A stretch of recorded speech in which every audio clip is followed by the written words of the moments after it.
The spires of Tartaria clawed at the cerulean sky, a breathtaking, impossible fusion of empires separated by forgotten ages. Colossal pylons, adorned with hieroglyphs that spoke of solar deities and the flow of the cosmic Nile, supported aqueducts that snaked between buildings capped with perfect Roman domes.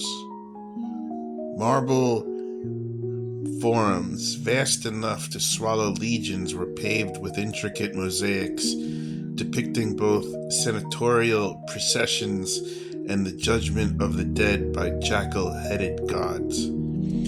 This was Tartaria, the heart of a global civilization that had for millennia considered itself eternal. Mira, a scholar of ancient patterns and celestial movements, felt a disquiet that the city's vibrant chaos could not quell. She moved through the bustling grand agora, the air thick with the scent of exotic spices and the cacophony of 1,000 tongues. Around her, life unfurled in its oblivious, opulent rhythm. Orators debated philosophy beneath the shadow of a sphinx adorned with laurel wreaths. Merchants haggled over goods transported on ships that dwarfed the legendary vessels of the inner sea, and chariots gleaming with inlaid bronze weaved through crowds adorned in finery that would shame a pharaoh. Yet Mira saw cracks in the gilded facade. The intricate water clocks in the public squares, usually models of perfect celestial alignment, had begun to err, their finely tuned mechanisms slipping by imperceptible degrees.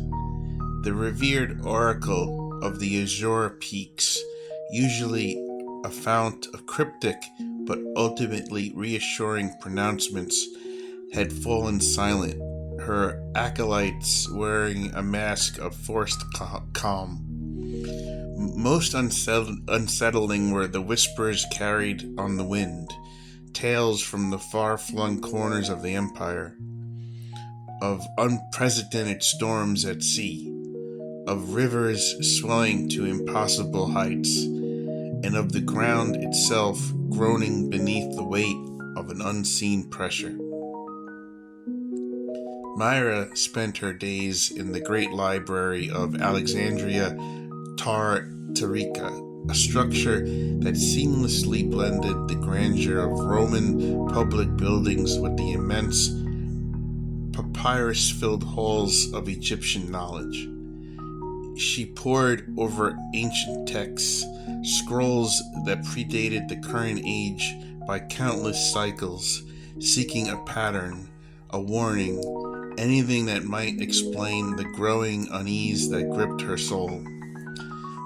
The standard histories spoke of glorious emperors and divine mandates, of Tartaria's benevolent dominion over the known world. But in the dusty, forgotten corners, among the fragmented myths and astronomical charts dismissed as primitive superstition, Mira found reoccurring motifs. A world consumed by water, a cleansing deluge, a single family preserved. She tried to voice her concerns, speaking to fellow scholars, to minor officials, even daring to approach an esteemed member of the Dismissal, the ruling council whose pronouncements were law. Her words, however, were met with polite dismissals, pitying smiles, or outright scorn. Tartaria was eternal, they said. Its foundations were laid upon the bedrock of creation itself. The celestial order was fixed, the divine favor unwavering, These were the anxieties of a mind too long immersed in outdated lore. Days bled into weeks, and the subtle anomalies grew bolder. The tides in the great harbors became erratic, their retreat and advance defying the predictable lunar cycles. Strange, mournful calls echoed from the usually vibrant aviaries in the city's pleasure gardens.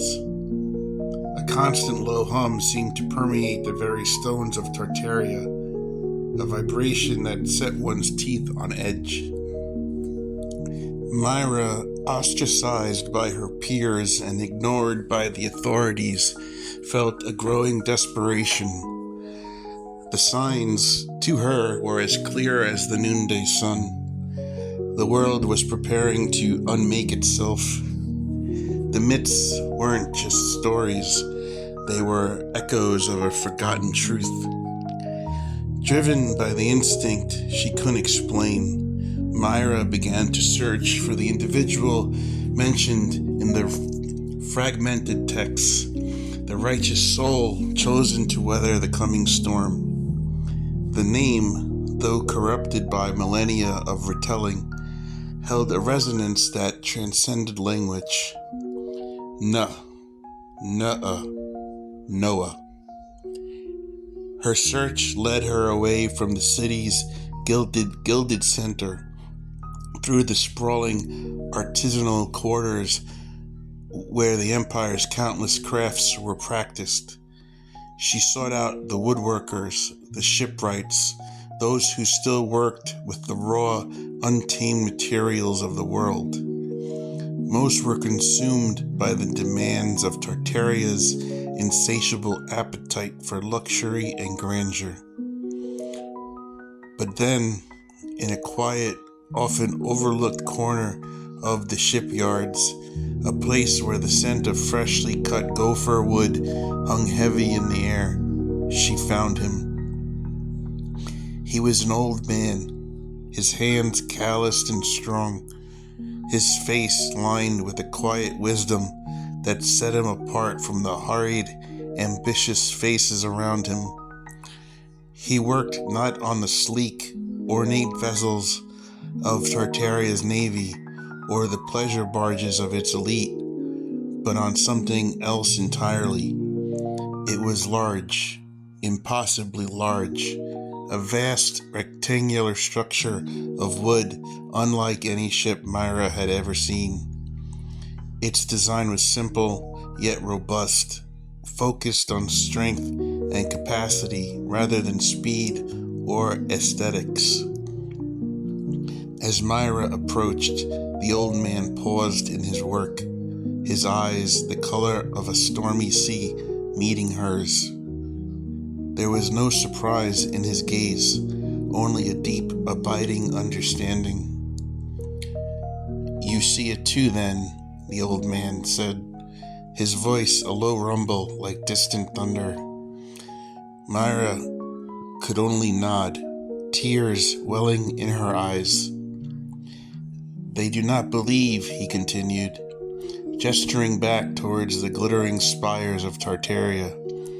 "They are too consumed by their own creations to see the unmaking that is at hand." "What is it?" Mira asked, her voice barely a whisper, gesturing towards the colossal wooden frame. The old man smiled, a sad, knowing smile. "They call me Noah," he said, "and this, my dear scholar, is salvation."